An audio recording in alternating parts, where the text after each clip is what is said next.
Hey guys, this is Ben with KCT, back for another one here. And if you've been on the internet recently, you've probably seen one of these, the Evolvr combat stock from Valiant Dynamics. We're going to go ahead and take a quick look at it. This isn't the full review, but this is something we want to get out here now while the iron is hot and people have a lot of questions about it, so we figured we'd do some answers for them. So let's talk about it. Alright guys, so what's my relationship with Valiant Dynamics? I think it's important to talk about stuff like that because there's a lot of stuff that goes around in the gun industry, and it's important for people to know if there's an existing relationship. So I did call them up. They did send this out for me for free to take a look at, and it was one of the earliest ones that they actually had. And it was really cool because I kind of got to see a little bit of the process that was going on to develop this throughout the time that they were working on it. And so they did send this to me. I didn't pay for it. Now, people say, are you going to be objective about stuff like that? I would say yes, because if I haven't paid for something, I really don't care if it works or doesn't work because I haven't put any money into it. So a little bit more, I guess, unbiased if it's free, I guess. You guys are based in Michigan, which is my home state, which is kind of nice. But again, we're not going to pull any punches and stuff like that. So let's go ahead and take a look at what it is, what it isn't, why you might want one, and why you might not want one. Okay, so what is a stock and what isn't it? Stock is very, very lightweight. We will get into all the ounces and stuff like that in another video, but this is not why you tuned into this channel.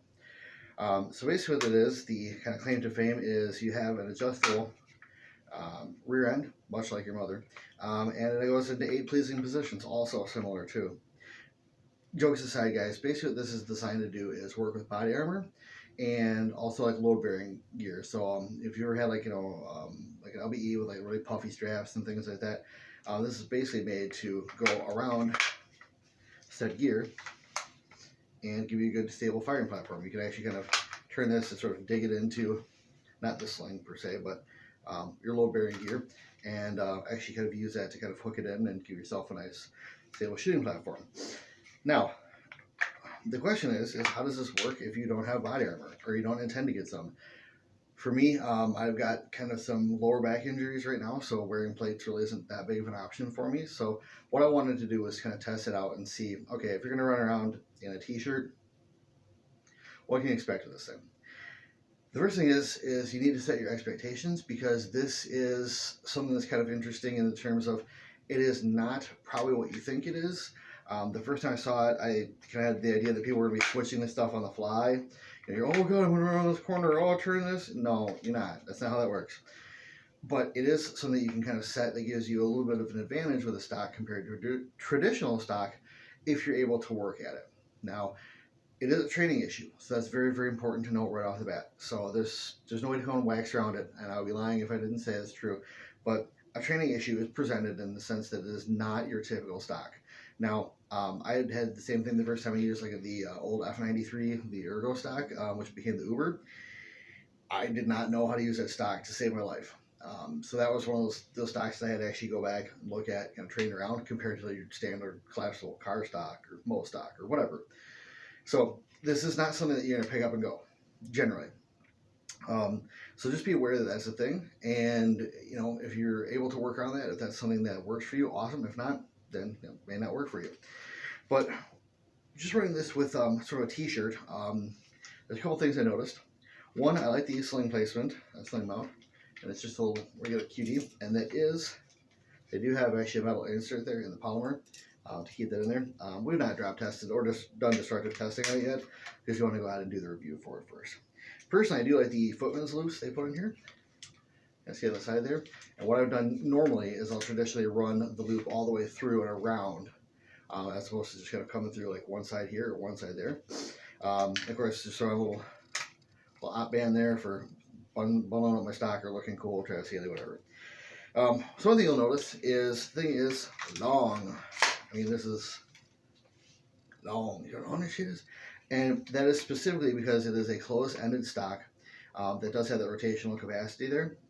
And so you're going to have a little bit of extra length built in. So even when it's fully collapsed, you are looking at something like that. So even though the stock is similar length to a lot of the other stocks that are on the market, you will notice that if you are running this, it is running a little bit long just to go from the beginning. Now, I tend to like to shoot nose to charging handle, so this actually still pretty much works for me, but it does not get me close as I would like to.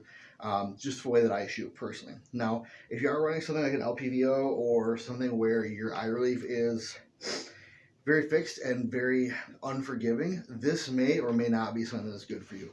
Like right now, I'm doing something with another company right now for the LPVO, and their eye relief is essentially like 4 inches on the dot. For me, that means I have to bring my stock back. I don't like to do that, but I'm doing that just to kind of work with this system. And that would be something that would be perfect for something like this. Now, if I was running like a magnifier, like with like the 1 inch, eye relief, something like that, it probably wouldn't work. So understand what your gun is doing, understand what you're going to do with the gun, and understand that your optics are going to be a key part of what you want to do with this gun, with your setup. Commercial stock, because I've never actually used one, nor probably will I. But I can tell you this, that it is very tight on some of these buffer tubes. This is just a regular, just cheapo car extension that everything is pretty much tight on, but man, this thing is really like rock solid on there. I usually put this on like a V7 11 position tube, because my God, 11 positions is awesome, especially something like this. Now, even saying that I shoot nose to charging angle and that this is a little bit long, I do still run this out a little bit, and so my normal,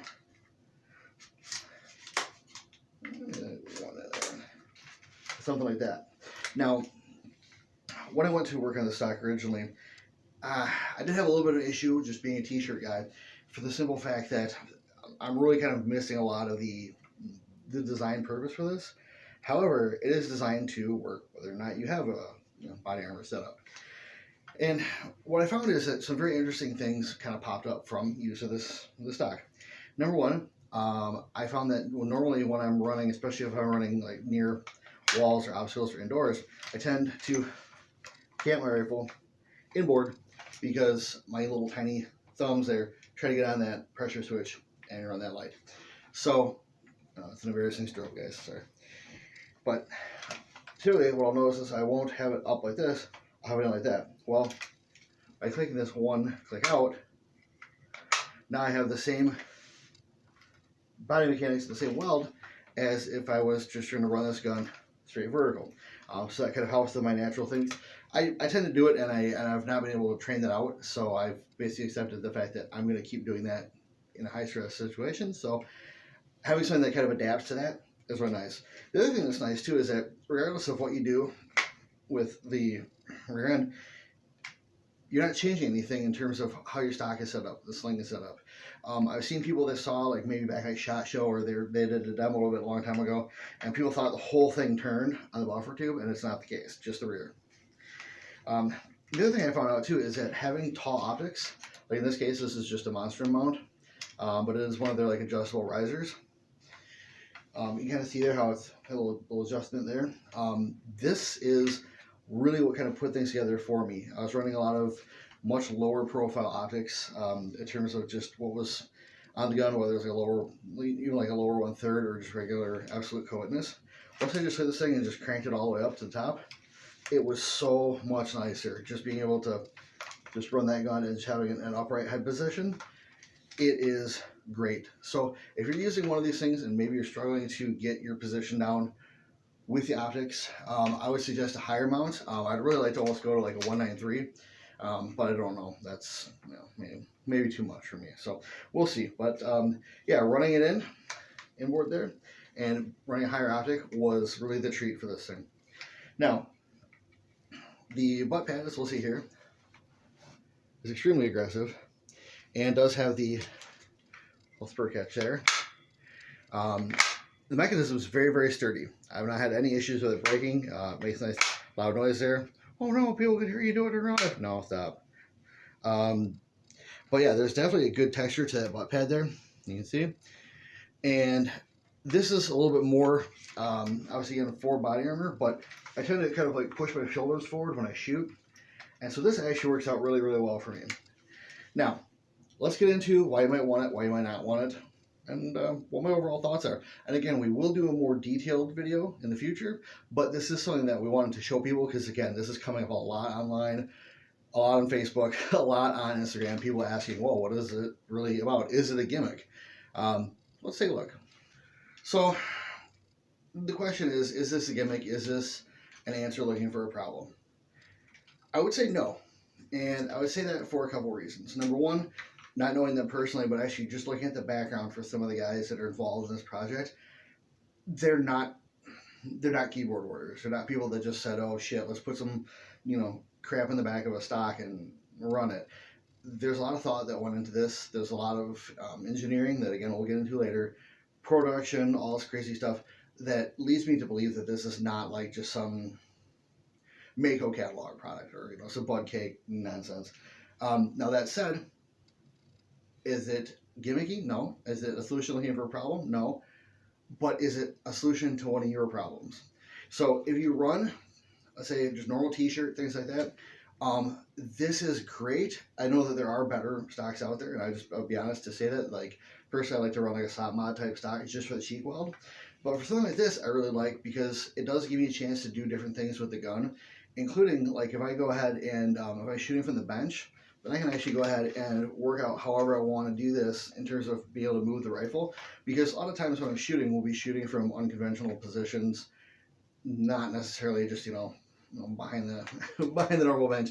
And being able to go ahead and get the same body lockup with the stock versus however I'm, laying, sitting, standing, got roll over, broke back, prone, whatever it is, versus a normal stock where you have the position that you got vertical, that's it. I really think this is kind of cool. I also think it's cool for newer shooters if they're not really sure what they want to do. Being able to do something like this, again, it's very selective. It's more of a finesse thing. But having somebody try this, I think it would be a good idea in the sense that you have the option to turn this to your body versus, the other way around. So if you have armor, yes, it is really cool. Again, it is some of the guys we've had that have trained with it so far with armor have said, yes, it is the training issue that we said it was. Knowing that you're going to have to go out and work this stock, if that's something that can work for you, then awesome. If not, then probably won't work for you. But I look at it as kind of almost like a red dot on your pistol thing. I don't have the time and the money to really get into that, the whole arena. And so, knowing that to do that, I would be several $1,000s in the hole plus training for it. I'm good at my, my tritiums right now on my lock, Organic or whatever. But I know that is something that is going to give me more capability if I can train into it and spend the time and the money and the resources to do that. Not to that level, because it's just a stock and it's $80, $90, something like that. But there is definitely that thought of going, okay, well, I can't just pick this up and run. This is going to be a training thing. So if you do have the time, if you do have the wherewithal, definitely I would think that this is something you should try. Now, as a regular t-shirt guy, there's a couple things I would like. Maybe, and they did say they were looking at doing different versions, and I will say this. This is a company, Valiant Dynamics is a company that is super huge on feedback, and I've worked with companies that have been pretty big on this, but these guys, I mean, they are like obsessive with wanting to know what people think, how they work with it. Hey, does it work? Does it not work? What can they do to make it better? And they don't just sit there and just defend it blindly. Like, if there's certain people that it's not going to work for, and they're not going to just sit there and just be like, oh, well, fuck you guys, you're an idiot, you don't know what you're talking about. If it doesn't work for them, they're not going to sit there and try to, square peg round hole kind of thing for you. But they will go ahead and look at the feedback that people have given them and work around that. So I would love to see like a SOP mod version of this with like a kind of wider cheek weld. That would be awesome.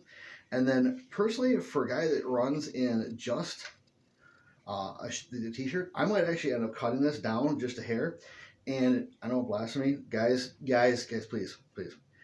But, and it's just a simple fact that I love to be able to kind of push my shoulder into it, but maybe not quite so much. Now, everybody, that's different for their bodies. I had a couple of buddies try this out, and they loved it. They were able to get that right in that meat pocket, and I maybe struggled a little bit for it. So, again, does it fit for your body? Does it not fit for your body? So I think that's definitely worth a try. If you look at it and go, shit, I can see the possibilities, then you should probably pick one up, or at the very least try one. If you look at it and go, God, no, there's no way, I don't know what I would ever do with it, then your instincts are probably correct, and you probably don't need one. That said, I'm very happy to have one, very happy to try one out, and when I do get my back fixed up a little bit better and I can run plates, be very, very happy to try this thing out a little bit more too, the way that it was designed. One thing too, real quick, is we've had people ask, and we'll do this before we wrap up, is does this thing catch and snag on stuff? No. It looks like it could and should and would. It doesn't. I have not had this catch on any gear, pouches, or anything like that. Everybody's mileage may vary, but the way that these edges are beveled in there, it just kind of slides right off stuff. I know that was a concern. I'm not sure exactly why that it was developed and done that. Maybe just for aesthetics.